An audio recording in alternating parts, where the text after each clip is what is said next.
Hello student, कैसे हैं आप। मैं हूं अरविंद आर्य और आनंद कोचिंग क्लासेस में आपका स्वागत है। आज हम बहुत ही महत्वपूर्ण टॉपिक सीखने जा रहे हैं। टॉपिक है हमारा एलसीएम, जिसको हिंदी में कहते हैं लघुत्तम समापवर्तक और इंग्लिश में कहा जाता है लिस्ट कॉमन मल्टीपल। अब ये जो एलसीएम है वह दो संख्याओं के बीच में किस प्रकार से ज्ञात किया जाता है उसके बारे में हम सीखेंगे। चाहे कोई भी स्टूडेंट, चाहे कोई कक्षा में पढ़ रहा हो या फिर किसी कंपटीशन की तैयारी कर रहा हो, तो उन हर एक स्टूडेंट के लिए बहुत ही महत्वपूर्ण टॉपिक हैं जो कि परीक्षा में अधिकतर पूछा जाता है। तो हमारे पास में लघुत्तम समापवर्तक है, तो इसकी परिभाषा है दो या दो से अधिक संख्याओं का लघुत्तम समापवर्तक वह छोटी से छोटी संख्या है जो उन संख्याओं से पूरी तरह विभाजित हो जाती हैं, लघुत्तम समापवर्तक कहलाता है। तो यहाँ पर परिभाषा में क्या बताया है कि वह दो या दो से अधिक संख्या, मतलब दो संख्याओं के बीच में एलसीएम ज्ञात किया जाता है। तो यहाँ पर दो संख्या भी हो सकती हैं या दो से अधिक संख्या भी हो सकती हैं, तीन संख्या हो सकती हैं, चार भी हो सकती हैं। तो उन संख्याओं का लघुत्तम समापवर्तक वह जो छोटी से छोटी संख्या है जो उन संख्याओं से पूरी तरह क्या हो जाए, विभाजित हो जाए, तो उसको हम क्या बोलते हैं, लघुत्तम समापवर्तक कहते हैं। तो हमारे पास में यहाँ पर इसको ज्ञात करने के लिए हमारे पास में दो विधि हैं। एक तो है मल्टीपल। मल्टीपल मतलब होता है गुणज, और एक होता है फैक्टर। फैक्टर मतलब क्या, गुणनखंड। तो ये मल्टीपल और फैक्टर क्या होता है उसको हम सीखेंगे। तो यहाँ पर सबसे पहले हम बात करते हैं मल्टीपल की। तो यहाँ पर हम कोई उदाहरण ले लेते हैं, कोई एग्जाम्पल ले लेते हैं। कोई एग्जाम्पल मैंने ले लिया 12। अब इसका हम मल्टीपल और फैक्टर किस प्रकार से निकालेंगे वो देखते हैं। सबसे पहले हम मल्टीपल देखेंगे। तो 12 का मल्टीपल क्या हो जाएगा हमारे पास में, 12 का मल्टीपल मतलब गुणज मतलब गुणा, 12 का गुणा या पहाड़ा है ना। तो 12 का पहाड़ा क्या क्या हो सकता है, गुणज क्या क्या हो सकते हैं। तो 12 का हो जाएगा हमारे पास में, एक तो 12 एकम 12, 12 दूनो कितना 24, फिर 12 36, फिर 48, फिर 12 पंजे 60, फिर हो जाएगा 12 छिंग 72, 12 सात 84, और इस प्रकार से डेस डेस डेस ये अनंत तक जाएगा। कहाँ तक जाएगा, अनंत तक। ये हमारा पास में हो जाएगा मल्टीपल या गुणज। कोई भी संख्या दी जाएगी उसका अगर गुणज कहता है तो उसको हमको उसके जो संख्या रहती है उसका पहाड़ा लिखना होता है या उसके गुणज लिखना होते हैं। अब रही बात, हम बात करते हैं फैक्टर की। फैक्टर मतलब गुणनखंड। तो फैक्टर गुणनखंड मतलब कि 12 एक वह ऐसी संख्या है जो जिसमें छोटी से छोटी या इन संख्या में भाग चला जाएगा, पूरा पूरा भाग चला जाएगा, ऐसी संख्या अपने को इस गुणनखंड में लिखना रहता है। तो हम यहाँ पर देखते हैं 12। अब 12 वह कौन सी संख्या से डिवाइड है वह संख्या हम यहाँ पर लिखेंगे। देखो, तो 12 में सबसे पहले क्या आएगा, एक। फिर 12 कौन सी संख्या से कट सकता है, 2 से भी कट सकता है। फिर कौन सी संख्या से कट सकता है, 3 से। फिर कौन सी संख्या से कटेगा, 4 से। फिर कौन सी संख्या से कटेगा, 6 से। 5 से नहीं कटेगा, है ना। उसके बाद हमारे पास में कौन से आ जाएगी, स्वयं 12 से। तो ये हमारे फैक्टर हो जाएंगे, गुणनखंड हो जाएंगे, किसके, 12 के। तो यहाँ पर क्या क्या आ गए इसके फैक्टर्स, 1 2 3 4 6 और 12। तो इन संख्याओं से ये जो 12 है वो कट सकता है, तो उसको हम बोलते हैं फैक्टर्स। और मल्टीपल किसको बोलते हैं, जो कि उनके जो पहाड़े हैं, है ना, वो जो भी संख्याएं आती हैं इसके पहाड़े में, उस उन सारी संख्याओं को गुणज या मल्टीपल में लिखा जाता है। तो इतना समझ में आ गया होगा। तो हम इसके आगे और देखते हैं। तो यहाँ पर हम दो संख्या ले लेते हैं, एक 12 और दूसरी ले लेते हैं 16। इन दो संख्याओं का अपने को ज्ञात करना है एलसीएम। क्या ज्ञात करना है, एलसीएम। तो इन दो संख्याओं का एलसीएम क्या होगा वो देख लेते हैं। तो सबसे पहले हम यहाँ पर इस 12 का हम मल्टीपल लिख लेते हैं। 12 का मल्टीपल क्या होता है, तो 12 का मल्टीपल 12 होगा, 12 दूनी कितना होगा 24, फिर होगा 36, फिर होगा 48, फिर होगा हमारे पास में 60, फिर 72, फिर 84, है ना। इस प्रकार से चलती जाएगी। उसी प्रकार से हम दूसरी लिख लेते हैं, 16 का मल्टीपल क्या क्या होगा हमारे पास में। तो 16 का मल्टीपल हो जाएगा 16 एकम 16, 16 दूनी 32, 16 3 48, फिर हो जाएगा 16 चौक 64, फिर हो जाएगा 16 पंजे 80, फिर 16 छिंग 96, फिर 16 साते 112, फिर 16 आठे हो जाएगा हमारे पास में 128। इस प्रकार से चलती जाएगी संख्या, है ना। और यहाँ पर आगे और लिख लेते हैं 84, फिर हो जाएगा हमारे पास में 96। इस प्रकार से चलती जाएगी, ठीक है। तो यहाँ पर हम लिखते हैं कि इन दो संख्याओं में सबसे कॉमन संख्या क्या आ रही है, इन दो संख्याओं में। तो सबसे कॉमन संख्या हमारे पास में कौन सी आ रही है, एक तो 48 आ रही है इन दोनों में, यहाँ पर भी 48 है और यहाँ पर भी 48 आ रहा है। तो इसको हम यहाँ पर इस प्रकार से घेरा लगा लेते हैं, है ना। और कौन सी संख्या आ रही है इन दोनों में, एक तो ये आ रहा है कौन सा, 96 आ रहा है, इस प्रकार से।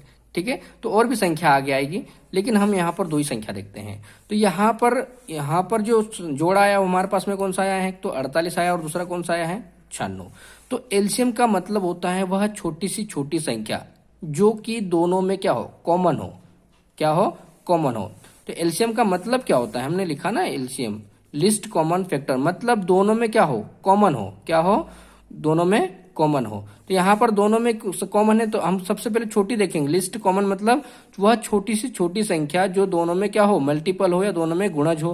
तो यहाँ पर पहली छोटी संख्या कौन सी आई, दोनों में गुणज, कॉमन कौन सी आ रही है, 48। तो इन दोनों का 12 और 16 का एलसीएम क्या हो जाएगा हमारे पास में, 48। क्या हो जाएगा, 48। तो यह हमारा आंसर हो जाएगा। तो आगे और हम और भी मेथड है, उस मेथड के द्वारा हम दूसरी संख्या लेते हैं, दूसरी संख्या ले लेते हैं। तो यहाँ पर हम दूसरी संख्या ले लेते हैं 24, और हो जाएगी हमारे पास में 30 और 40। इसका अपने को एलसीएम ज्ञात करना है। क्या ज्ञात करना है, एलसीएम ज्ञात करना है। तो इसको ज्ञात करने के हमारे पास में 2 विधि हैं, तो हम दोनों विधि को बारी बारी से देखेंगे। सबसे पहले हम देखते हैं भाग विधि। कौन सी देखते हैं, भाग विधि। भाग विधि को इंग्लिश में कहा जाता है डिवीजन मेथड।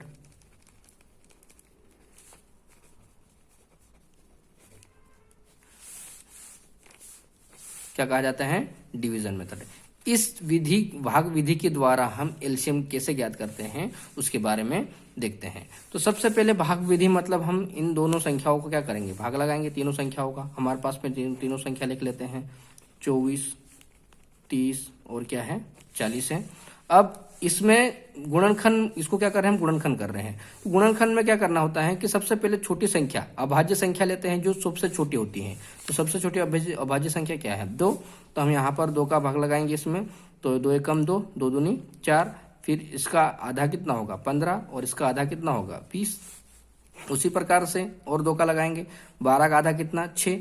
2 का भाग 15 में नहीं जा रहा था, हम वैसा के वैसा उतारेंगे, इसका आधा कितना हो जाएगा, 10। उसी प्रकार से हमारे पास में और 2 का लगाएंगे, 2 3 6, फिर 15 में नहीं जा रहा है तो वैसा कि वैसा लिखेंगे, और 10 का आधा कितना, 5।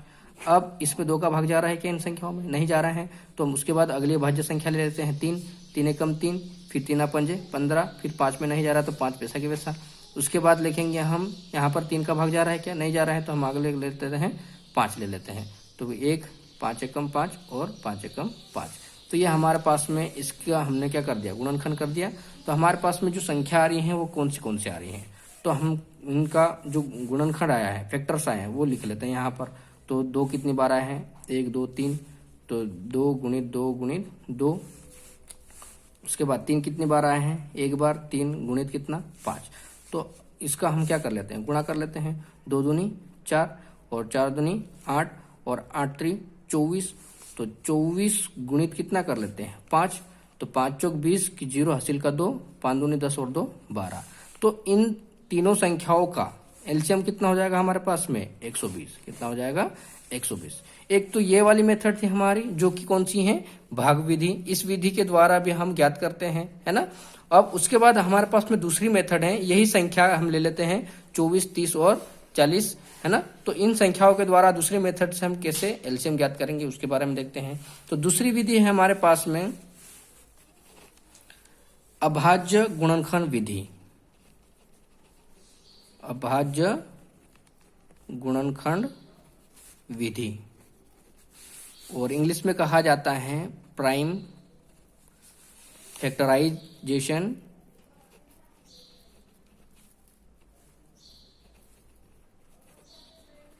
मेथड।